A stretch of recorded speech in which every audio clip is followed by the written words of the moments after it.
Well, it was just before Christmas, 1940.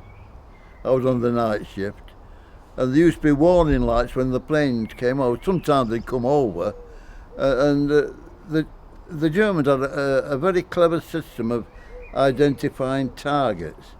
What they used to do somewhere in France is send out a radio wave on the left and the right hand side, and if the plane went out of the line that it's supposed to have gone, it would bleep, and so they knew they'd get back in towards the target. Then from somewhere in Norway, they'd send a radio signal out, which went across it where it showed where the target was. And when the two met, then they knew that was a place to do it. And of course, what they did basically was to use the Manchester Ship Canal as a guide as well. And very cleverly, some of our scientists or engineers in MertoVicks bent the beam. They actually got up into the mountains in Wales and they bent the beam. And tragically, from the Irish point of view, the German planes bombed Dublin. It was amazing. It was kept quiet for a long time, but that's what happened. But the idea was to follow the ship canal. There's one story there was when after Dunkirk, like most young men, I joined the LDV, which became the Home Guard. And the idea was that I used to just do that on the Sunday night, because I was off on the Sunday night. I worked the daytime. Not only that, a free meal, you see. So I went to this electrical factory at the east end of Trafford Park, and there was an old soldier from the First World War. He was a corporal. He adopted me. And what we had to do was this. There were burners and that we had to put along the Trafford Park Road, where the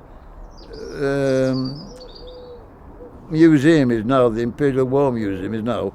Well, every 50 yards they put these burners, and the idea was that some bright spark had said that there was an awful lot of surplus oil rags that they had to bury in landfill sites, which they didn't want to do. So they decided they could burn them and create a smoke screen.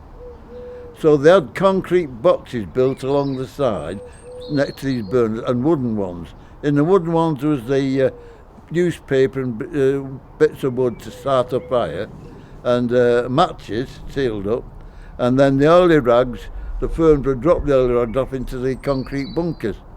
And it was my job to fill the burner, which went up about 6 to 7 feet, and that was it. And this particular day, as I say, it was on a Sunday, because that's the only day I was actually in action with the Home Guard. The purple light came on, and away we went. Got the fire going, put the oily rags on, and no trouble at all. Thick black smoke came belching up, and all the burners were the same all along the road. And the air was covered in thick black. Just one thing was wrong though: the wind was blowing the wrong way, and they could still see the ship canal. But then it didn't end there.